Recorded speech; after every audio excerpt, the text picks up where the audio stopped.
Hello students, good evening to all of you. मैं SB Jaiswal आप सभी का एसएससी टी पॉइंट में हार्दिक स्वागत करता हूं। बच्चों, ये आज जो टॉपिक है वो टॉपिक का नाम क्या है? इनइक्वलिटी। इनइक्वलिटी जो है वो एसएससी के एग्ज़ाम में कभी कभार आते हैं और ज़्यादातर जो थोड़ा बड़े लेवल के क्वेश्चन होते हैं वो बैंक के एग्ज़ाम में पूछे जाते हैं। सो ये है इम्पोर्टेंट टॉपिक। और भी अदर एग्ज़ाम जब आप दोगे तो उसमें भी इनइक्वलिटी से रिलेटेड क्वेश्चंस होगा ही होगा। तो इनइक्वलिटी में होता क्या है?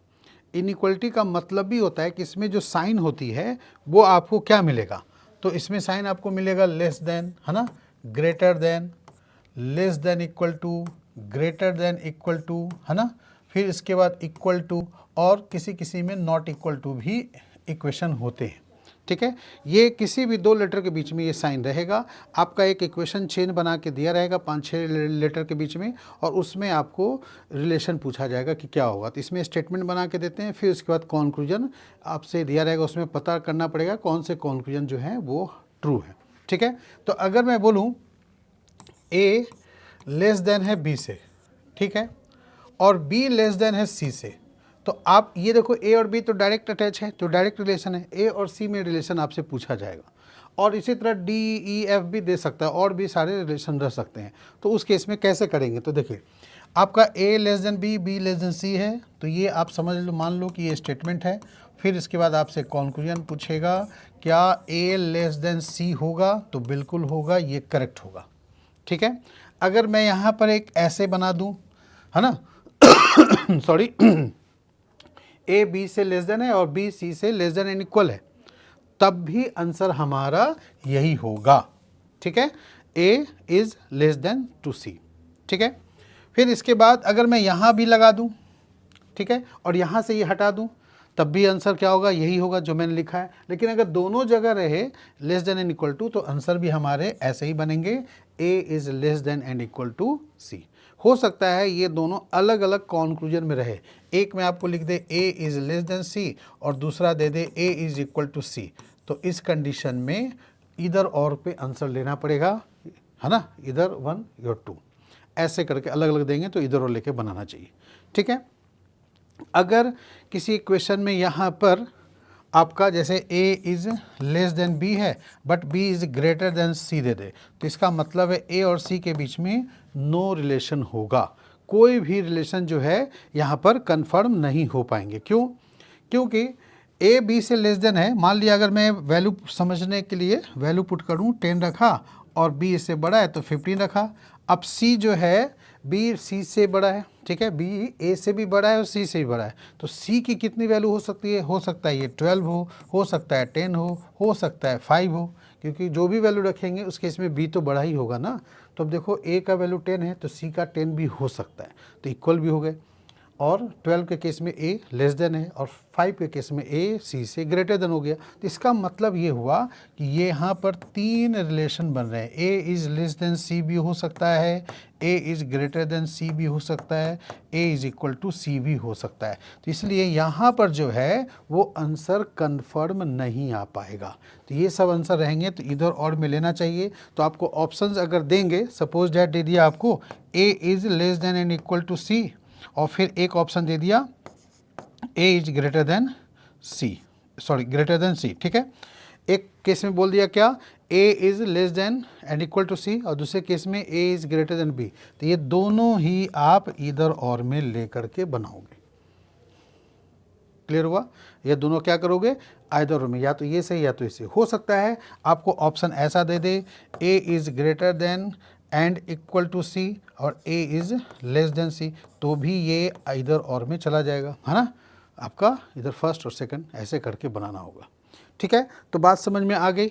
अगर बीच में कोई भी अपोजिट साइन आ जाए तो आंसर कंफर्म हम लोग नहीं कर पाएंगे। ठीक है, इसी तरह आपको मैं आगे समझा दूं कि अगर नॉट इक्वल का साइन रहे, ठीक है, नॉट इक्वल मीन्स जैसे a is not equal to b, b is not equal to c, तो ऐसे में a और c में आप पूछेगा तो क्या a is not equal to c लेंगे? तो नहीं, ये गलत हो जाएगा। ठीक है, क्यों? क्योंकि वैल्यू अगर रख के मैं समझाऊँ आपको, तो a की वैल्यू अगर 10 है तो b की वैल्यू 10 तो नहीं होगी। a is not equal to b, it means A या तो लेस देन बी होगा या तो ग्रेटर देन होगा। तो ऐसे केस में बी की वैल्यू 5 भी हो सकती है और ये 15 भी हो सकती है। अब b की वैल्यू 515 पे सोचें तो c की वैल्यू 515 तो नहीं हो सकता, नहीं हो सकता ना। तो अगर यहाँ b की वैल्यू 5 है तो क्या यहाँ ये 8 नहीं रख सकते, इसकी वैल्यू रख सकते हैं। आप यहाँ पर 15 तो नहीं रखोगे लेकिन 10 भी तो रख सकते हो c की वैल्यू, क्योंकि 8 और 10 b की वैल्यू नहीं लिया गया ना, तो इक्वल भी पॉसिबिलिटी है, ठीक है। और यहाँ पर आप क्या लिख सकते हो, तो 20 भी रख सकते हो। तो b c से छोटा भी हो सकता है, बड़ा भी हो सकता है, जो कि नॉट इक्वल है, इक्वल नहीं होगा बी और सी में, ठीक है। अब ए और सी में देखिए 3 रिलेशन बने कि नहीं। एक ए की वैल्यू 10 है तो सी की वैल्यू भी 10 हो सकती है। एक केस में ए की वैल्यू सी से ज़्यादा हो सकती है और दूसरे केस में ए की वैल्यू सी से कम भी हो सकती है। इसलिए नॉट इक्वल नहीं बोल सकते। आपका आंसर ऐसे बनेगा, A is less than and equal to C लिख सकते हो, या A is greater than B, sorry C, है ना। तो ऐसे दो कंडीशन में यहाँ पर आप कोई भी ले करके आप बना सकते हैं, मतलब इधर और में ही लेंगे। नो रिलेशन होगा यहाँ भी, ए और सी में कन्फर्म कोई भी रिलेशन नहीं है। नो रिलेशन बोलने का मतलब कन्फर्म नहीं, ठीक है। अगर मैं यहाँ डी भी लगा दूँ, है ना, ई भी लगा दूँ, A not equal to B, not equal to C, not equal to D, तब सभी के केस में ए बी को छोड़कर बाकी ए से सी डी ई जो भी होगा ऐसे इसी टाइप का होगा। इसी तरह बी का रिलेशन डी और ई में भी इसी टाइप का होगा, डी का भी, है ना, सी का ई से भी ऐसा ही रिलेशन बनेगा। तीनों चीज़ें होनी चाहिए, या तो लेस देन, या तो ग्रेटर देन, या इक्वल। तो इसलिए तीनों रिलेशन लिखा रहेगा, तो उसे हम इधर और में ले करके बना लेंगे। आप कहोगे चलो नॉट इक्वल टू नहीं है, ठीक है। अगर मान ले आप कहोगे कि यहाँ पर ये वाली कंडीशन हो गई कि नॉट इक्वल भी दे दिया है और साथ में लेस देन इक्वल भी दे दिया है। जैसे फॉर एग्जांपल मैं अगर लूँ यहाँ पर P is not equal to Q and Q is less than R, ठीक है। R is not equal to S, ऐसा दे दूँ, और एक और मैं दे दूँ S is greater then W। तो आपसे किसी के बीच में भी रिलेशन पूछेगा, सबके केस में नो रिलेशन, ठीक है। P भाई Q से नॉट इक्वल है, तो Q की वैल्यू कुछ भी रखो, P की वैल्यू बराबर नहीं होनी चाहिए, लेकिन Q की वैल्यू R से छोटा होगा, तो फिर वैल्यू भी तो नहीं पता ना कि कितना जाएगा। तो इन सब में जितने भी हैं, P और R के बीच नो रिलेशन, Q S के बीच नो रिलेशन, है ना, R और W के बीच नो रिलेशन, P और W के बीच ऑल्सो नो रिलेशन, P और S के बीच में भी नो रिलेशन। मतलब रिलेशन नो का मतलब ये तीनों बातें, लेस देन, इक्वल टू, ये ग्रेटर देन, तीनों में से कुछ भी हो सकता है, ठीक है। तो क्वेश्चन जब पूछेगा तो आपको ध्यान रखनी है, हो सकता है इस तरह से ज्वाइन ना देकर अलग अलग स्टेटमेंट में दे दे, तो आपको कंबाइन करना चाहिए। कंबाइन करने से आपको एक नज़र में पता चल जाएगा कि कौन किसका यहाँ पर रिलेशन बन रहा है, ठीक है। चलिए क्वेश्चन पे चलें हम लोग। देखिए ये क्वेश्चन आपके सामने है, क्या पूछा है, which of the following expression is true if the given expression is true. क्या दिया भाई, N is greater than R, then less than equal to S, फिर टी से लेस देन एस है, फिर इक्वल टू एम है, और फिर एम जो है वी से ग्रेटर देन एंड इक्वल है। तो आपसे पूछा क्या है कि आर इक्वल टू वी, क्या ऐसा पॉसिबिलिटी है कि आर और वी जो है वो इक्वल हो जाए। क्या आपको लग रहा है, यहाँ आर लिखा है और यहाँ क्या लिखा है, वी लिखा है, इक्वल हो सकते हैं। नो रिलेशन होगा क्योंकि इनके बीच में अपोजिट साइन है, तो फर्स्ट करेक्ट नहीं है, ठीक है। फिर लिखा है N is greater than T, तो देखो एन और टी से आप जाओ तो यहाँ पर बीच में अपोजिट साइन आ गया, नो रिलेशन। सो हम नहीं बोल सकते कि एन और टी में जो है वो ग्रेटर ही होगा लेस देन भी हो सकता है, बराबर भी हो सकता है, ठीक है। तो एक बात नहीं बोल सकते। फिर आपका देखिए एम और आर के बीच में क्या बोला है, एम आर से बड़ा है, तो यहाँ देखिए एम से आर में आइए तो बिल्कुल सेम कंडीशन है ना। इस तरह से आप देखिए यहाँ पर कोई भी बीच में अपोजिट साइन नहीं है। आर जो है उससे बड़ा एस है और बराबर भी है, एस से बड़ा टी है, टी इक्वल टू एम है। इसका मतलब है कि आर से बड़ा एम होगा, इसका उल्टा ये लिखा है, ये करेक्ट है, ठीक है जी। इसी तरह एस और वी में देखिए यहाँ पर जो चौथा ऑप्शन है वो तो सही नहीं होगा, लेकिन अपोजिट साइन है, तो इसका मतलब है कन्फर्म आंसर नहीं लेंगे, ठीक है जी। तो हमारा आंसर क्या आ गया, ओनली सी, ओके। अगर एक से ज़्यादा आंसर होने की पॉसिबिलिटी होती तो नन ऑफ दीज में लेकर के हम लोग चले जाते, इधर और बनता तो नन ऑफ दीज हो सकता था। अब जैसे मैंने बोला आर और वी या एन और टी गलत है, तो एन और टी में रिलेशन नहीं बन रहा है, तो एन और टी में क्या होना चाहिए, तो तीनों बातें, एन बड़ा भी है टी से तो छोटा भी हो सकता है, बराबर भी हो सकता है, वो लिखा रहेगा तो इधर और ले लेंगे, ठीक है। नेक्स्ट देखिए, स्टेटमेंट क्या है आपका, ये कंबाइंड है आपका, और उसके बाद कॉन्क्लूजन यहाँ पर ही दिए हुए हैं।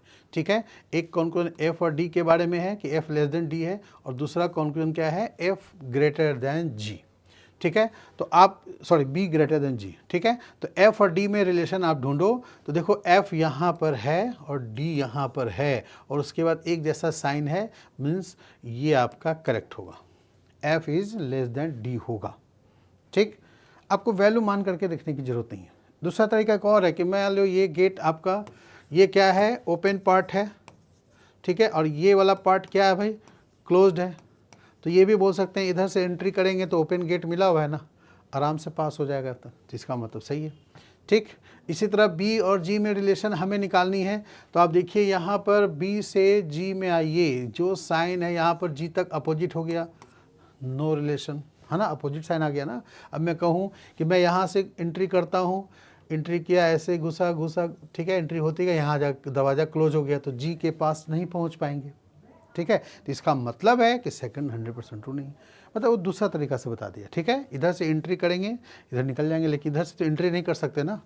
ठीक है, तो इसलिए आंसर क्या बनेगा हमारा, ओनली फर्स्ट फॉलोज। ठीक है,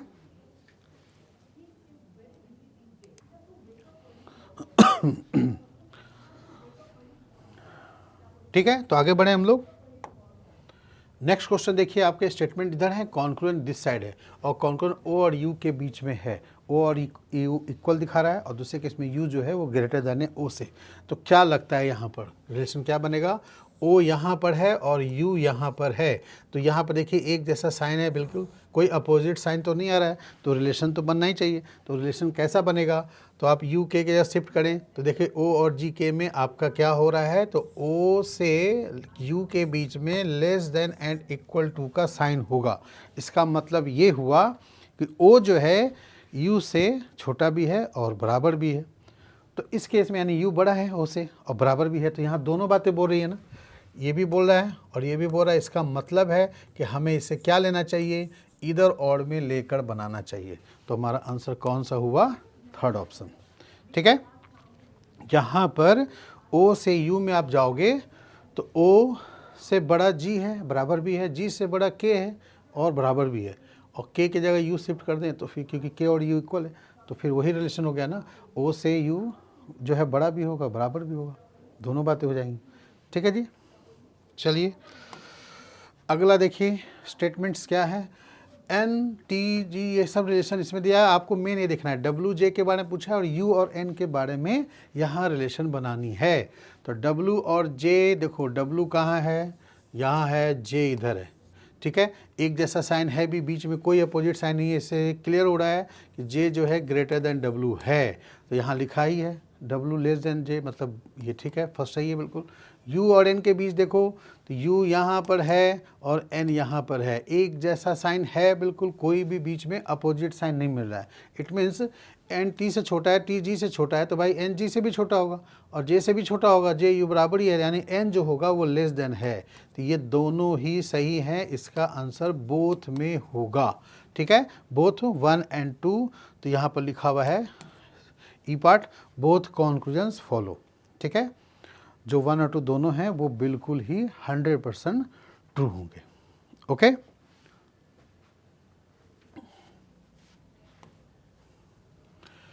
चलिए नेक्स्ट क्वेश्चन देखिए, यहाँ पर क्या लिखा हुआ है, एल जो भी साइन है सारे पढ़ने की जरूरत तो नहीं है, हमें तो देखना है कि पूछा किसके बारे में है, तो एस और वाई आर क्यू के बारे में पूछा है। एस यहाँ पर है, वाई यहाँ पर है, तो एस से वाई हमें लिंक बनानी होगी, तो किससे बन सकता है लिंक, तो देखिए एस का क्यू से, क्यू का ए से, या फिर ए का वाई से। तो अब देखो यहाँ पर एस जो है वो ग्रेटर देन है क्यू, और क्यू ए के बराबर है, तो आप यहाँ ए रख लीजिए, क्यू को हटा दीजिए। ठीक है, और फिर y जो है वो a से क्या है भाई, बड़ा है, तो यानी उल्टा साइन दे करके, और बराबर भी है, तो ऐसे आपको रखना पड़ेगा। तो s और y के बीच में नो रिलेशन होगा, क्यों, क्योंकि अपोजिट साइन आ गया। ठीक है, तो इसलिए यहाँ पर s से q, q से a और a से y आप जा करके फाइनल डिसीजन कर सकते हो। ठीक है जी। तो साइन अपोजिट आया। आप ऊपर से भी स्टार्ट कर सकते थे, y पहले लिख लेते, y मान लिया आप ऐसे नहीं बनाते, तीसरा लिखते y इज़ ऐसे a से, और a q के बराबर, यानी q हटा भी सकते हैं हम चाहे तो, और s जो है q से बड़ा है, तो तब भी तो अपोजिट साइन आ गया, नो रिलेशन होगा ना।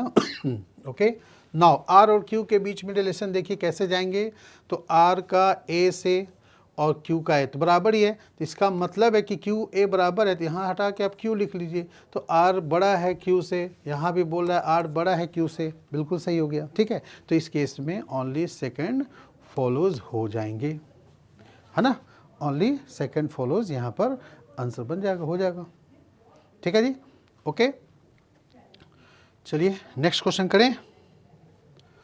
देखिए इसमें भी आपका तीन स्टेटमेंट्स है, और आपका दो को देख करके आपको बतानी होगी इसमें यहाँ पर क्या आएगा। तो ऐसे केस में देखिए यहाँ पर किसके भी चाहिए, तो P और D देखो कहाँ पर है, तो P देखो दो जगह लिखा है, आपको वहीं पर देखना है कि P से D कैसे पहुँचे या D से P किससे कन्फर्म है। एक P से नहीं बना D तो दूसरे P से बन सकता है, तो एक बार भी मिल गया, पॉसिबिलिटी बनी तो सही हो जाएगा वो, ठीक है। तो P और D में आप कैसे जाओगे, तो देखो P B से बड़ा और बराबर है, और B C बराबर ही है, तो B की जगह आप C रख लो, C ऐसे आ जाएगा, मतलब ये कहते कैसे बनेगा, इस तरह से B रख लिया। अब B के जगह पर आप C भी रख सकते हो यहाँ पर, और फिर C इसको हटा दें, या C रख लें या बराबर C कर लें, और फिर ऐसे करके D आ गया। तो P और D में क्या आ गया, ये बन गया, ठीक है। क्या वो लिखा है, बिल्कुल लिखा है, फर्स्ट करेक्ट, ठीक। फिर लिखा है M is less than C, तो M और C में आप कैसे जाओगे, तो यहाँ पर M इधर है और C यहाँ भी है, यहाँ भी है, और आपको M C के बीच में पहुँचना है, तो किसके रास्ते से जाना चाहिए, तो यहाँ पर कौन सा रास्ता आपके लिए यहाँ पर हो सकता है, तो C का रिलेशन D और FL है, यहाँ C B P है, तो P से ही आप जा सकते हो ना। तो M A P में यहाँ पर आपको जो लिखा गया है इस केस में, तो आप यहाँ कैसे लिखेंगे, M is less than A, फिर less than equal to P, और P का फिर आ जाएगा ग्रेटर देन B और इक्वल टू C, मतलब बीच में अपोजिट साइन आ गया, नो रिलेशन, ठीक है। अपोजिट साइन आ गया ना, तो नो रिलेशन होगा, नहीं बन सकता यहाँ पर, तो इसलिए यहाँ पर जो आंसर क्या बनेगा, तो ओनली फर्स्ट, ठीक है। ऐसे करके हम लोग यहाँ पर देख के बना लेंगे, तो मैं आपको लिख कर बता रहा हूँ समझाने के लिए, आप डायरेक्ट वहाँ से भी देख सकते हो, ठीक है। M और C के बीच पूछा है, तो आप M A से P जाएंगे, फिर P से देखिए यहाँ पर अपोजिट साइन आ गया, एक साइन ये है ना, ये वाली साइन आ गई, दूसरा साइन ये आ गई, तो फिर कैसे होगा, अपोजिट साइन है तो नहीं हो सकता, ठीक है। ओके, तो ये आपके बन जाएंगे इसमें, ठीक है।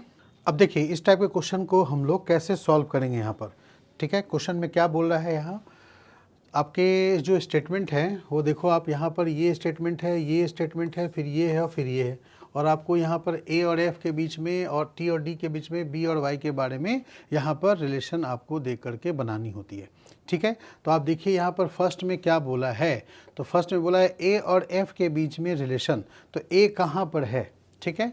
तो A यहाँ पर है और कहीं तो रिपीट नहीं है, तो इस A का रिलेशन आपको बतानी है F के साथ, तो एक तो F यहाँ पर है, तो क्या आप T से होते हुए जाएंगे, तो बिल्कुल जाएंगे। आप A और T में देखो, T का रिलेशन Y से, तो यहाँ पर आप लिख सकते हो A is greater than equal to T, और T is also greater than equal to Y, Y जो है F के बराबर है, इसका मतलब A और F में डायरेक्ट रिलेशन है, फर्स्ट आंसर करेक्ट हो गए ना।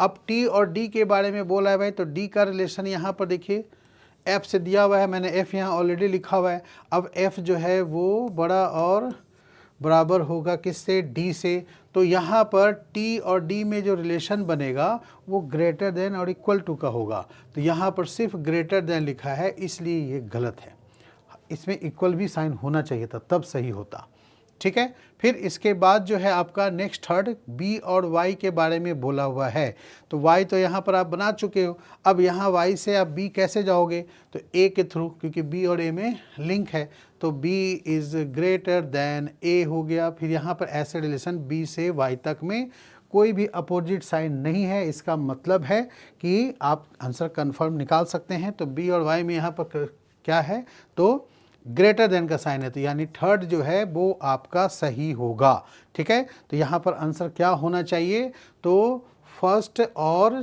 थर्ड जो है वो आपके सही होंगे। तो यहाँ पर ऑप्शन जो है वो गलत दिया है। यहाँ पर ये वाली जो होगी ना, इसको मैं हटा देता हूँ, फर्स्ट एंड थर्ड यानी डी पार्ट होगा यहाँ पर। सेकंड तो हो नहीं सकता ना, तो फर्स्ट सही है और थर्ड सही है। तो यहाँ पर ऑप्शन में मिसप्रिंटिंग होगी, यहाँ पर 1 होगा एंड थर्ड फॉलो लिखा हुआ है। तो यही आंसर यहाँ पर बनेंगे। ठीक है, चलिए नेक्स्ट क्वेश्चन देखें हम लोग। इस क्वेश्चन में अब देखो, जहाँ छोटे छोटे स्टेटमेंट तोड़ के दिए हुए हैं, ये स्टेटमेंट अलग है, ये अलग है, ये अलग है, ये अलग है, ऐसे करके सब दिए रहते हैं और आपको उसी में से जो पूछा है उसका ढूंढ करके बनानी होती है। तो फर्स्ट में देखो डी और ई के बारे में पूछा है, तो डी और ई से आप कैसे जाएंगे? तो देखिए डी दो जगह है, एक आपका डी एक्स के साथ रिलेशन है और दूसरा डी जो है एस से है। अब यहाँ पर डी से ई जाना है, तो ई तो यहीं पर है, तो डी यहाँ से आप चले जा सकते हो। डी से एस आओ, D is greater than and equal to S. S और जे ये वाली ले लो, ठीक है, और फिर जे और ई में ये रिलेशन। तो यहाँ पर डी और ई के बारे में आप डिसाइड कर सकते हैं ना, कंफर्म क्या, कि डी जो है वो ई से बड़ा है और बराबर है। तो यहाँ पर देखिए एक केस में ग्रेटर लिखा है और एक केस में इक्वल लिखा है। तो इसका मतलब क्या हुआ कि ये दोनों ही इधर और में जाएंगे। ठीक है, अब यहाँ पर ऑप्शन पे नज़र रखो, आइदर और का ऑप्शन में 1 और 2 लिखा हुआ है, लेकिन एंड थर्ड भी कहीं लिखा है क्या? तो ऐसा लिखा हुआ नहीं। इसका मतलब है कि थर्ड नहीं होगा, वो गलत ही होगा। तो आप आंसर यहाँ पर ले लेंगे। अगर यहाँ नन ऑफ दीज होता ऑप्शन में, ठीक है, तो फिर इसका मतलब है कि हो सकता है थर्ड भी सही हो, तो ओनली थर्ड एंड इधर 1 और 2 हो जाते, लेकिन नन ऑफ दीज तो है नहीं। ठीक है, तो इसलिए आप यहाँ पर वो पॉसिबिलिटी नहीं है। हाँ, अब देखिए इस क्वेश्चन को हम लोग कैसे सॉल्व करेंगे। इसमें आपके जो स्टेटमेंट दिए हुए हैं, पी क्या के से, फिर बी और डी से है, मतलब ये सारे जो हैं आप देख रहे हो, ये सब स्टेटमेंट हैं छोटे छोटे। ठीक है, और उसके बाद फिर आपसे कॉन्क्लूजन यहाँ पर 3 कॉन्क्लूजन दिया हुआ है और आपको बतानी है कि कौन सा इसमें कॉन्क्लूजन ट्रू होगा। तो फर्स्ट कॉन्क्लूजन किसके बारे में है? के और टी के बारे में। तो के और टी के बारे में देखिए, के कहाँ पर है, तो आपका के इधर भी है और एक इधर भी है और टी यहाँ पर है, यानी के से ई और ई से टी हम लोग डायरेक्ट देख सकते हैं ना। तो यहाँ अगर मैं लिखूँ के इज़ इक्वल टू ई और E is greater than T, इस मीन्स क्या हुआ, ई टी से बड़ा है तो के भी टी से बड़ा होगा ना। तो यहाँ पर फर्स्ट जो है वो ऑप्शन बिल्कुल करेक्ट है, नो डाउट। ठीक है, फिर इसके बाद देखिए सेकंड में बी और पी के बारे में बोला है, थर्ड भी बी और पी के बारे में बोल रहा है, यानी बी पी से बड़ा है, बराबर है या इधर और में जाएगा, है ना। वो हमें देखना पड़ेगा कि क्या यहाँ पर हो सकता है। ठीक है, कौन सा यहाँ पर 100% ट्रू है। तो देखिए बी और पी में आप यहाँ पर कहाँ से देखोगे, तो देखो पी तो यहाँ पर दिख रहा है आपको, पी से फिर बी और डी यहाँ पर दिख रहे हैं, बी और पी में ही रिलेशन हमें निकालनी है। तो आप कैसे चल सकते हो, तो देखो बी और डी का यहाँ पर आ गया, डी का जी से और फिर यहाँ पर जी का पी से, ये रिलेशन बन सकता है ना यहाँ पर। ठीक है, अब इसमें आप इसको लिख लीजिए, बी के बारे में क्या लिखा हुआ है, B is greater than and equal to D. ठीक है, डी इक्वल है जी के और जी जो है वो पी से, इस साइन को हम लोग रिवर्स करके लिख सकते हैं। यहाँ का मतलब क्या है, P is small, P is less than and equal to, यहाँ भी तो P is less than equal to बोलेंगे। तो इस तरह से हमने कंबाइन करने के लिए किया। तो देखिए B और P में डबल रिलेशन बन रहे हैं। B क्या हो रहा है, P से ग्रेटर भी है और इक्वल भी है। इसका मतलब हुआ कि ये दोनों जो हैं इधर और में जाएंगे। तो यानी फर्स्ट भी सही है, बट सेकेंड और थर्ड जो है वो इधर और में जाएंगे। ठीक है, यहाँ पर ऑप्शन जो है इधर सेकेंड और थर्ड दिया हुआ है, फर्स्ट का आपका अलग से नहीं दिया है। तो इसका मतलब है आंसर हमें नॉन ऑफ दीज लेनी चाहिए, क्योंकि आंसर मेरा क्या बन रहा है, ओनली फर्स्ट एंड इधर सेकेंड और थर्ड। ठीक है, ये चीज़ यहाँ पर हमने ऐसे कर दिया, इधर और सेकेंड थर्ड ले लिए और फर्स्ट भी 100% ट्रू है। तो ये ऑप्शन अगर नहीं है, इसलिए यहाँ पर आंसर बनेगा none of this. Okay, clear हो गया बच्चों। चलिए नेक्स्ट अब देखते हैं क्वेश्चन यहाँ पर क्या बोल रहा है। स्टेटमेंट यहाँ पर जो है कंबाइन करके दिए हुए हैं, बट 4 कंक्लूजन दिए हुए हैं। ठीक है, यहाँ पर A is not equal to Q, Q is not equal to Y, Y is equal to U और U V में ग्रेटर देन इक्वल का साइन है और V और B के बीच में ग्रेटर देन का साइन है।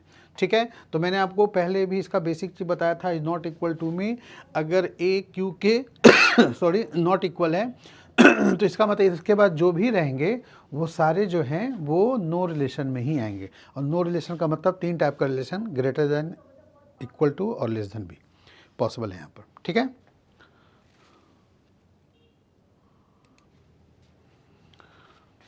ओके तो फर्स्ट कॉन्क्लूजन जो है वो आपको किसके बारे में पूछा गया है, तो Q और B के बारे में पूछा गया है। तो आप Q से देखिए B के तरफ आएंगे तो Q और B में बीच में नॉट इक्वल है ना, इन इक्वल मतलब नॉट इक्वल है ना Y के साथ, फिर Y U बराबर है, फिर इसके बाद B से, तो Q का B से भी रिलेशन कंफर्म नहीं कर पाएंगे। सिर्फ 2 ही रिलेशन दिखा रहा है, ग्रेटर देन और इक्वल। यहाँ लेस देन भी पॉसिबल है, Q B से लेस देन भी हो सकता है, ठीक है। क्यों हो सकता है, वैल्यू पुट करके हमने आपको बेसिक चीज़ पहले बता दिया था, इसलिए इसमें मैं नहीं बता रहा हूँ। ओके अब आते हैं हम लोग क्यू बी के बारे में, और भी लिखा होना चाहिए, बट यहाँ क्यू बी के बारे में और किसी के साथ नहीं दिया है तो हम आगे नहीं चेक करेंगे। फिर बी और वाई के बारे में बोल रहा है भाई, तो बी और वाई के बारे में देखिए, यहाँ से ये रिलेशन है तो Y is greater than B होगा, ये आपका 100% ट्रू है, ठीक है। फिर यहाँ पर देखिए ए और वी के बीच में, तो ए और वी के बीच में भी इज़ नॉट इक्वल टू है दिया हुआ, मतलब नो रिलेशन। नो रिलेशन का मतलब तीनों चीज़, वो ए वी से बड़ा भी हो सकता है, बराबर भी हो सकता है, और ए वी से छोटा भी हो सकता है। इसका मतलब है ये थर्ड और फोर्थ इधर और में जाएंगे। तो यहाँ ऑप्शन कैसा होना चाहिए, सी के जैसा। क्या लिखा हुआ है, ओनली सेकेंड जो 100% ट्रू है, और थर्ड और फोर्थ में इधर और, ठीक है, आइदर थर्ड और फोर्थ होगा, ये दोनों में से कोई भी हो सकता है, ठीक है। फर्स्ट का क्यू बी के साथ अगर एक लेस देन भी रहता तो फिर वो क्यू बी में भी ये वाली फर्स्ट, और वो जो क्यू लेस देन बी होता उसके साथ भी इधर और हो जाता, बट अकेला कोई भी रहे तो नहीं लेंगे इधर, ठीक है। ओके चलिए नेक्स्ट क्वेश्चन देखिए, यहाँ पर क्या है, इसमें भी कंबाइंड है रिलेशन और 4 कॉन्क्लूजन दिए हुए हैं, ठीक है। तो अब ऐसे केस में आप यहाँ पर देखते हैं, पहले केस में क्या बोल रहा है, U और P के बीच में आपसे रिलेशन मांग रहा है। तो U और P में देखो बीच में नॉट इक्वल टू आ गया, मतलब P और U के बीच में कंफर्म कोई भी रिलेशन नहीं होगा। यहाँ पर 2 केस हो सकते हैं, P is greater than and equal to ऐसे भी हो सकता है, और P is less than U भी हो सकता है, ठीक है। इसका रिवर्स में अगर हम चाहें तो लिख सकते हैं P is less than and equal to U, और फिर P is greater than U, हो सकता है ना, पॉसिबिलिटी है। और एक चीज़ और मैं आपको बता दूं, U और T दोनों इक्वल हैं, तो हो सकता है यहाँ पर U ना दे के T दे सकता है, पॉसिबिलिटी है, और यहाँ U ही छोड़ दे तब भी हो जाएगा, क्योंकि P U से लेस देन है, ग्रेटर देन है, और यहाँ पर T जो है आपका U के बराबर ही है, तो U की जगह T, T की जगह U रहे, कोई दिक्कत नहीं है, चल जाएगा, तब भी आप यहाँ पर ले सकते हो किसी केस में। तो आप फर्स्ट में देखो, यहाँ पर U is greater than and equal to P हो गया, तो इसका मतलब एक रिलेशन क्या होना चाहिए, U is less than P, ठीक है। अब यहाँ पर देखिए, इस T को हटा करके मैं U लिख सकता हूँ ना, और U is less than P है कि नहीं, यहाँ U is greater than P equal to P हो गए, और यहाँ U is less than P हो गए। अब T के जगह U क्यों रखा मैंने, क्योंकि ये दोनों यहाँ पर देखो इक्वल है, बताया था आपको पहले भी, ठीक है। तो ऐसे कंडीशन में फर्स्ट और जो है सेकंड दोनों ही इधर और में जाएंगे, नो डाउट। तो यहाँ पर देखिए फर्स्ट और सेकंड यहाँ इधर और में लिखा हुआ है, तो इसका मतलब है आंसर थर्ड होनी चाहिए। अब इसके अलावा और कोई पॉसिबल होगा तो वो नन ऑफ दीज में ले सकते हैं, ठीक है, लेकिन नन ऑफ दीज तो है नहीं, नन फॉलो है। नन फॉलो का मतलब क्या होता है, सारे गलत। तो भाई सारे तो गलत होंगे, तो उस केस में बाकी दोनों चेक कर लेते हैं। T और R के बीच में बताओ, तो T R इधर है और T इधर है, और इनके बीच में नॉट इक्वल आ गया, तो नो रिलेशन, मतलब तीनों चीज़। यहाँ बोला है T is not equal to less than, मतलब T ग्रेटर होगा या लेस होगा, यही होता है इसका मतलब। लेकिन T R के इक्वल भी तो हो सकते हैं, पॉसिबिलिटी है, इसलिए ये नहीं ले सकते थर्ड, है ना। फिर इसके बाद देखो Q और V के बीच में, तो Q और V के बीच में भी नो रिलेशन का साइन होगा, क्योंकि नॉट इक्वल टू है, इसलिए ये भी गलत है। इसका मतलब है फर्स्ट थर्ड जो सेकंड जो है ये आपका होगा इधर और।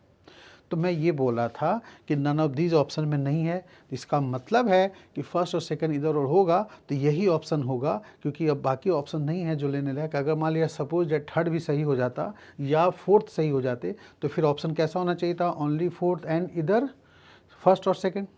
लेकिन वैसा ऑप्शन तो है नहीं, तो इसका मतलब है कि फोर्थ भी सही नहीं होगा, तो हम इसको बिना चेक किए हुए इग्नोर कर सकते हैं, सीधे हम यहाँ पर थर्ड ऑप्शन ले लेंगे फर्स्ट और सेकंड चेक करने के बाद। ठीक है, तो ये ध्यान रखना, फर्स्ट और सेकंड में गड़बड़ क्या होगी, यहाँ पर आपको दिखेगा ग्रेटर देन और इक्वल, यहाँ भी ग्रेटर देन है, तो आपको तीनों रिलेशन का मतलब एक लेस देन होना चाहिए, तो इसको उल्टा करके लिखा हुआ है, ठीक है ना। इसी चीज़ को हम लोग यहाँ पर t is less than p भी लिख सकते हैं, तो बात वही हो ना, p बड़ा है t से, यहाँ भी देखो p बड़ा है t से, यानी t छोटा है। अब मैंने कहा कि t और u बराबर हैं, तो इसको आप हटा के u लिख लो, तो u is less than p हो जाएगा ना, और यहाँ u इज़ ग्रेटर देन और इक्वल टू है, इसका मतलब है कि इधर और, ये मैंने आपको बोला। ठीक है, दोबारा मैंने समझा दिया ताकि आपको कोई डाउट ना रहे। ओके, चलिए अगले टाइप का क्वेश्चन करें। नेक्स्ट टाइप के क्वेश्चन में यहाँ पर क्या है, देखो आपसे क्या पूछ रहा है, तो नेक्स्ट टाइप के क्वेश्चन में यहाँ आपसे कह रहा है कि इसमें क्वेश्चन मार्क के जगह पर क्या आएगा। ध्यान से देखिए, यहाँ दो जगह क्वेश्चन मार्क है ना। विच of the following symbols should be replaced in a blank space, लिखा हुआ है, ब्लैंक स्पेस में कौन से सिंबल्स रखें ताकि यहाँ पर जो दो बातें कही गई हैं, n is greater then q and r is less then n, वो डेफिनेटली ट्रू हो जाए। ठीक है, वहाँ पर कौन सा साइन रखें ताकि ये जो दोनों के बीच सिंबल बोला है ना, वो 100% वैलिड हो, ट्रू हो। ठीक है, तो अब आप देखो n और q के बीच, तो n कहाँ है भाई, यहाँ पर है, q कहाँ है, इधर है, तो n और q के बीच में मेरे को क्या साइन चाहिए, तो ग्रेटर देन का साइन चाहिए। अब n जो है इक्वल है k, और k और q के बीच में मेरे को साइन रखूँ, क्या रखूँ भाई, ताकि यहाँ पर n q से बड़ा हो जाए, तो मैं ग्रेटर देन रखता हूँ तो सही हो जाएगा ना। ठीक है, ग्रेटर देन के अलावा और कोई साइन रखेंगे तो होगा, इक्वल रखेंगे तो होगा, ग्रेटर देन इक्वल भी रखेंगे तो n is greater than equal बोला जाएगा, सिर्फ ये तो नहीं होगा। इसका मतलब है इस वाले में ये साइन होना चाहिए। ठीक है जी, अब उस वाले में चेक करेंगे r और n के लिए, तो r और n यहाँ पर है, तो मैं इधर लिख के समझा दूँ, r is less than s, s is equal to m, और m और n के बीच मेरे को यहाँ साइन चाहिए ताकि r इज़ लेस देन क्या हो जाए, n हो जाए। ठीक है, तो यहाँ पर इक्वल नहीं रख सकते क्योंकि फिर r is less than and equal to n बोला जाएगा। ठीक है, ग्रेटर रखेंगे तो नो रिलेशन हो जाएगा, तो यहाँ पर लेस देन ही रखना चाहिए। ठीक है, तो लेस देन रखेंगे तभी r जो है वो हमारा लेस देन n हो जाएगा। ठीक है, तो इसका मतलब है ये हमारा फर्स्ट क्वेश्चन मार्क है, ये सेकंड क्वेश्चन मार्क है, तो पहले हमारा लेस देन होना चाहिए, फिर बाद में क्या होना चाहिए, ग्रेटर देन। तो इस कौन सा ऑप्शन हुआ हमारे पास, डी। ठीक है, पहले less than first question mark में और सेकंड क्वेश्चन मार्क में ग्रेटर देन, तो हमारा डी ऑप्शन में ये चीज़ है यहाँ पर। ठीक है स्टूडेंट्स, क्लियर हो गए, समझ में आ रहा है सबको। तो आप ऑप्शन से ज़्यादा कुछ खास वर्क नहीं करना, ये सब तो मैं लिख रहा हूँ आपको सिर्फ समझाने के लिए। आप डायरेक्ट वहाँ पर बिना पेन पेपर यूज किए हुए कंप्यूटर के स्क्रीन पे देख करके ऑनलाइन क्वेश्चन सॉल्व कर सकते हैं, क्योंकि वहाँ पर रफ के लिए ज़रूरत भी नहीं है ज़्यादा कुछ करने की, तो बस सीधे आप यहाँ देखेंगे और आपको ऑप्शन से हो जाएगा। ठीक, चलिए एक क्वेश्चन और करें। ओके, यहाँ पर भी देखिए दो जगह क्वेश्चन मार्क है, एक यहाँ पर है और दूसरा यहाँ पर है। आपको क्या प्रूफ करना है भाई, E is greater then A, यानी A is less then E, और H D में लेस देन और इक्वल का सिंबल होना चाहिए। तो देखो A यहाँ पर हो गया और E यहाँ पर हो गए, है ना। A और E के बीच में E को ग्रेटर बनाना है, तो एक बात बताओ, अगर मैं यहाँ पर इक्वल टू रख दूँ साइन, तो क्या हो पाएगा, E जो है वो ग्रेटर और इक्वल दोनों कहे जाएंगे, तो मेरे को सिर्फ E को ग्रेटर देन बनानी है, इसका मतलब है यहाँ पर ये साइन होना चाहिए, तभी पॉसिबल है ना। ठीक है, तो वहाँ पर क्या हो जाएगा, A is less then E हो जाएंगे, कन्फर्म हो जाएंगे। मैं अगर ये भी देखूँगा ऐसे ये भी लगा दूँ तब भी नहीं हो पाएगा, यानी ये लिखना गलत है, ये हम नहीं कर सकते। ठीक है, तो सिर्फ लेस देन का साइन होगा, वहाँ पर हो जाएंगे। ठीक है जी, ओके। अब लेस देन के साइन देखो दो दो ऑप्शन में, एक इधर भी है और एक इधर भी है, तो फिर अगला आप चेक करें भाई। तो नेक्स्ट यहाँ पर मेरे को किसके भी चाहिए, H और D के भी चाहिए। H यहाँ पर है, D इधर है। ठीक है, तो H और D के बीच में कौन से साइन रखें ताकि ये प्रूव हो जाए। D आप बोल सकते हो H is less than equal to, या D is greater than equal to H से होना चाहिए। ठीक है, तो अब आप देखो यहाँ पर अगर मैं सिर्फ ग्रेटर रखता हूँ तो D क्या होगा, S से ग्रेटर होगा, इक्वल नहीं बोल सकते, तो इसका मतलब ये वाली साइन नहीं रख सकते। ठीक है। हाँ, अगर ये इसके नीचे ऐसे लिख के ये लगा दें, मतलब ग्रेटर लिखकर और साथ में इक्वल भी लगा दें, तो फिर क्या होगा, डी एच के यहाँ पर ग्रेटर एंड इक्वल टू आप बोल सकते हो। तो ये साइन ठीक है।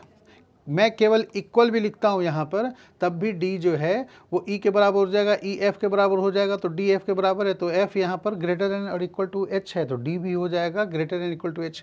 तो ये भी साइन चलेगा, मतलब ये साइन भी हो सकता है, ये वाले साइन भी हो सकते हैं। तो ये जो ऑप्शन यहाँ लिखा है ये दोनों और में, यानी हमारा आंसर क्या बनेगा, तो ये फर्स्ट ऑप्शन यहाँ पर करेक्ट होंगे। ठीक है, तो यहाँ पर ऑप्शन से आपको दिखा रहा है इस टाइप के, यहाँ पर ऐसे देखने का मतलब। ठीक है, आपका ये लेस देन किसके लिए है, इसके लिए था, और ग्रेटर देन और इक्वल, मतलब यहाँ पर ग्रेटर देन इक्वल रख लो या सिर्फ इक्वल रख लो, दोनों कंडीशन में ये 100% ट्रू दिखा देगा, डेफिनेटली ट्रू हो जाएगा। ठीक है, तो ये था आपका इनइक्वालिटी से इक्वेशन बेस्ड क्वेश्चन इस वीडियो में। इसका अगला जो वीडियो आएगा उसमें मैं एक वो दिया रहता है आपके स्टेटमेंट टाइप का, जिसमें लिखा रहेगा साइन का मतलब दिया रहेगा A is less than B, A is less than equal to B, तो उसके हिसाब से कैसे फिर बनाते हैं वो नेक्स्ट वीडियो में हम लोग करेंगे, और उसमें बैंक पीओ लेवल का होगा। ठीक है, ओके, तब तक हमें इजाज़त दीजिए। अगर आपको ये वीडियो पसंद आए तो आप वीडियो को लाइक करें, चैनल को सब्सक्राइब करें और अपने दोस्तों ग्रुप में शेयर करें। Okay, thank you very much.